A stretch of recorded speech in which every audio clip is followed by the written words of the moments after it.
A uniform rope of length L lies on a table. If the coefficient of friction is mu, then the maximum length L1 of the part of this rope which can overhang from the edge of table without sliding is. ठीक है, तो basically क्या है कि तुम्हारा ये table है और ये जो तुम्हारा रोप है ऐसे करके रोप ये ऐसे करके हैंग कर रहा है. ठीक है, कुछ पार्ट जो है वो तुम्हारा टेबल के ऊपर है और कुछ पार्ट तुम्हारा हैंग कर रहा है. ठीक है, रोप का टोटल लेंथ जो है, रोप का टोटल लेंथ है तुम्हारा L मान लेते हैं, और जो तुम्हारा टोटल मास है वो हो गया तुम्हारा M. ठीक है, अब तुम्हारा क्या बोला गया है कि then maximum length L1 of the part of this rope which can overhang. तो बेसिकली यहाँ से L1 जो है ये कितना पार्ट हैंग कर सकता है.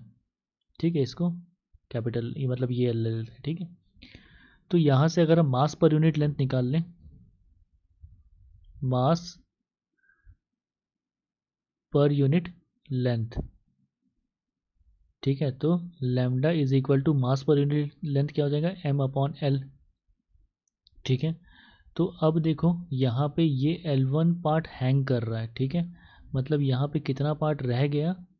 ठीक है, वो तुम्हारा क्या हो जाएगा, टोटल लेंथ तुम्हारा L है तो L माइनस L1 पार्ट रह गया. और मान लेते हैं कि जो पार्ट यहाँ पे रेस्ट कर रहा है इसका मास है तुम्हारा M2, इसका मास है तुम्हारा M2, और जो पार्ट हैंग कर रहा है उसका ले लेते हैं मास है M1. ठीक है, तो मास ऑफ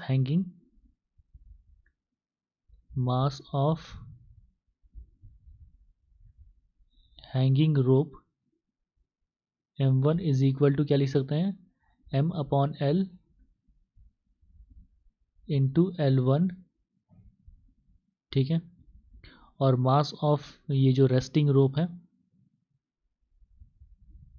मास ऑफ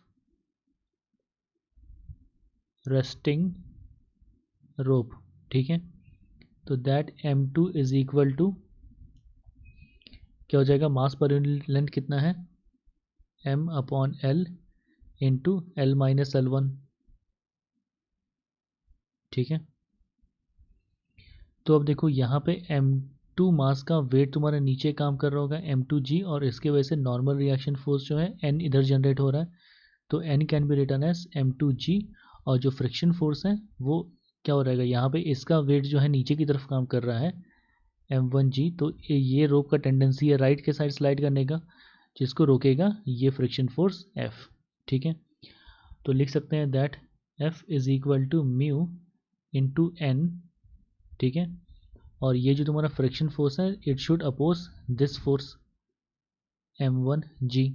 ठीक है, तो अब तुम्हारा सारे वैल्यूज लिख लो यहाँ पे. F is equal to mu into N का वैल्यू क्या है, N का वैल्यू तुम्हारा M2G के बराबर है, इज इक्वल टू M1 तुम्हारा क्या हो जाएगा M/L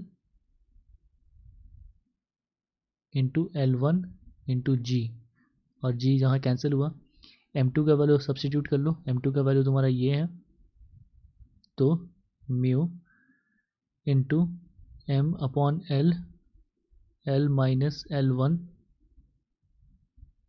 equals M/L into L1. ठीक है, तो देखो M/L और ये तुम्हारा कैंसिल हो गया, तो कोफिशिएंट ऑफ फ्रिक्शन का जो वैल्यू आ रहा है that is equal to L1 upon L minus L1. ठीक है, तो तुम्हारा क्या बोला गया था, अच्छा हमें लेंथ निकालना था ना, तो हमें यहाँ से लेंथ निकालना था. ओके, हमें L1 का वैल्यू निकालना था, हम यहाँ कोफिशिएंट ऑफ फ्रिक्शन निकाल दिया. ठीक है, तो L1 का वैल्यू निकालना है तो क्रॉस मल्टीप्लाई कर लो. फाइनल इक्वेशन क्या आया था, mu is equal to L1 upon L minus L1. तो क्रॉस मल्टीप्लाई कर लें तो क्या हो जाएगा, mu L minus mu L1 is equal to L1. ठीक है, तो इसको RHS में ले आओ, क्या हो जाएगा, mu L is equal to L1 1 plus mu. ठीक है, तो L1 क्या हो गया, L1 is equal to mu into L upon 1 plus mu. ठीक है, L1 is the length of hanging rope. Okay, तो हम देख सकते हैं L1 is equal to mu L upon 1 plus mu. This is the correct answer for this problem. तो देख सकते हैं ऑप्शन सी जो है, option C is the correct option. Option C is the correct option.